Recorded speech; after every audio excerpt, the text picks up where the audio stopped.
All right, let's jump right into today's explainer. We are unpacking the Buffett blueprint, mindset, mechanics, and meaning.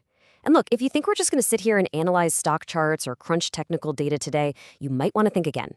We're digging into the raw source material of a truly legendary Q&A session that Warren Buffett gave to business students. And honestly, it goes way, way beyond just stock tips. This is a total masterclass on life, on human behavior, on building character, and ultimately on how to just think clearly in a really noisy world. Buffett actually starts things off with a pretty wild thought experiment, and it's designed to force absolute, unwavering focus. Imagine you're fresh out of school, but instead of getting a brokerage account with unlimited, zero-fee trades right on your phone, you were handed a simple physical punch card. He puts it like this, saying if you had a punch card with only 20 punches, you would think a long time before every investment decision. You'd make good ones, and you'd make big ones. It's a brilliant way to illustrate how actively limiting your options actually maximizes your long-term success. I mean, today it is so incredibly easy to day trade, right? Chasing a point here, a trend there, letting your attention get entirely fractured by a million notifications. But Buffett's argument is that if you knew you only had 20 punches for your entire life, there is no way you'd waste a single one on some hot tip you overheard at a party. You'd do the deep work. You would wait patiently for the absolute perfect pitch, and when it finally crossed the plate, you would swing hard. Okay, let's move into section 1, investing in character, the ultimate asset. He challenges his students to play a really fascinating game, and I want you to think about this for yourself right now. Seriously, think about the people you went to school with. If you had 24 hours to pick just one classmate and you could buy 10% of their future earnings for the rest of their life, who would you pick? You wouldn't necessarily just grab the person with the highest IQ or the best grades or the richest parents, would you? No, you'd look for the true underlying markers of a long-term winner. So Buffett boils those success markers down to 3 essential traits that he absolutely demands whenever he hires someone or buys a business: intelligence, energy, and integrity. But here's the kicker. That final trait, it is the absolute non-negotiable deal breaker. He literally says if they don't have the latter, the first 2 will kill you. Think about that. If you hire someone without integrity, you actually want them to be lazy and done. Because if they're incredibly smart, fiercely energetic, and completely dishonest, they are going to systematically destroy your business. The really beautiful thing Buffett notes here is that integrity, honesty, generosity, they aren't just hardwired into your DNA at birth, they're habits. They are character choices we intentionally make early in life, and they compound, just like interest. Next up, section 2, mechanics of investing, finding the value. So once your mindset and character are in place, how do you actually figure out what a business is worth? Buffett defines intrinsic value pretty simply. Now, I know it sounds like complex Wall Street jargon designed to intimidate you, but it's really not. It literally just means laying out a certain amount of money right now in order to get a larger amount of money back later. The catch, of course, is that while a government bond has its future cash flows printed right on the physical paper, a stock certificate tells you absolutely nothing about the future. You have to figure that out yourself. But to figure out that future cash, you really don't need a PhD in advanced mathematics. While Wall Street relies on immensely complex formulas and massive supercomputers, Buffett happily admits he essentially stole his entire investing philosophy from a man who lived way back in 600 BC. He uses Aesop's brilliant, simple proverb: a bird in the hand is worth 2 in the bush. Aesop's investing math just comes down to 3 incredibly logical steps.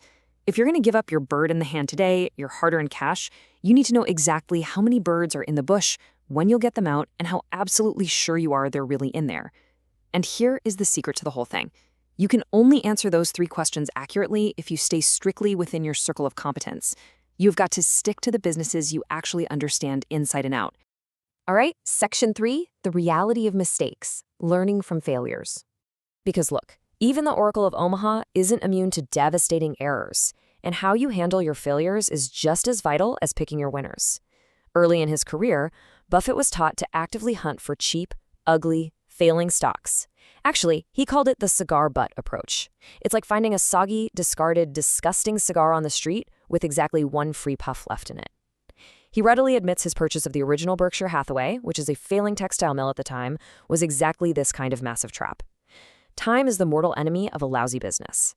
So today, he insists it is infinitely better to buy a wonderful business at a fair price than a fair business at a wonderful price. Now, take a second and wrap your head around this number. $6 billion. This staggering figure is the ultimate opportunity cost of a mere $2,000 mistake he made buying a Sinclair filling station at age 20. Because that $2,000 was tied up in a bad investment and didn't sustainably compound in his broader portfolio over the decades, it literally cost him billions down the line. It is a very painful reminder of the sheer power of compounding interest. Yet, despite that $6 billion blunder, Buffett says his true, deep regrets don't even show up on a balance sheet. His biggest mistakes are mistakes of omission, not commission. It's when a pitch comes right down the middle, perfectly inside his circle of competence, like when he fully understood Fannie Mae but inexplicably passed on buying it, and he just sits there, as he says, sucking his thumb.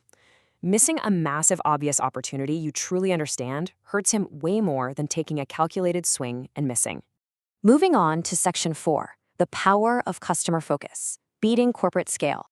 Let's look at a story that proves you don't need a fancy MBA to build a massive, durable empire.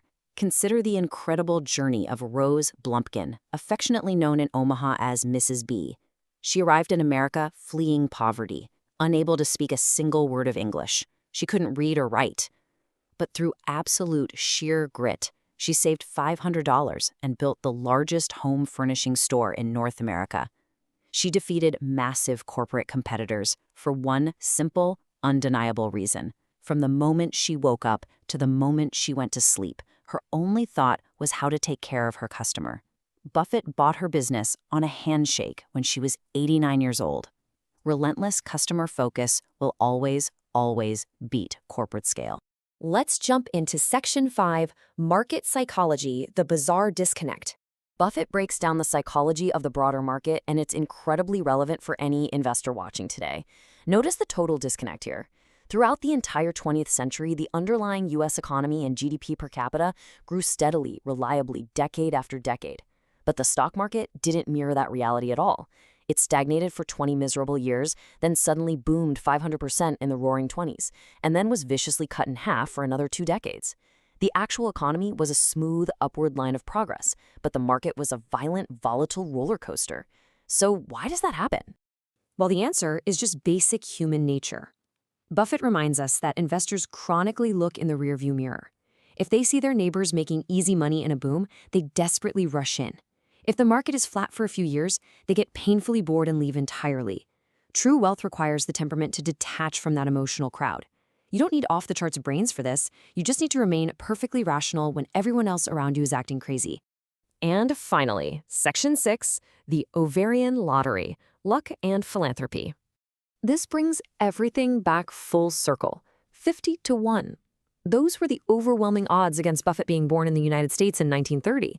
He deeply recognizes that his specific, unique mental wiring, his unparalleled ability to value businesses and allocate capital, would have been practically useless if he'd been born thousands of years ago or in a different geography without a booming, well-regulated capitalist economy. He pulled a winning ticket purely by chance. Because he acknowledges this immense luck, he holds a profound, unshakable belief. He got his wealth from society, and it must go back to society. And not just in small, safe, predictable ways either. He wants his wealth to take massive swings at society's toughest, most intractable problems, the ones without natural funding or easy solutions. He says he actively avoids an eyedropper approach to philanthropy. He doesn't want to just sprinkle money around. He wants massive, lasting impact. And this brilliantly leaves us with the ultimate question we all need to answer for ourselves. If you're watching this explainer today, the truth is you've likely won the ovarian lottery too. You have access to the internet, education, technology, and boundless opportunity. So looking way beyond intrinsic value and stock tips, what are you going to do with your 20 punches? How are you actively building your character? And what are you doing with your winning ticket? Think about that. And until next time, keep learning.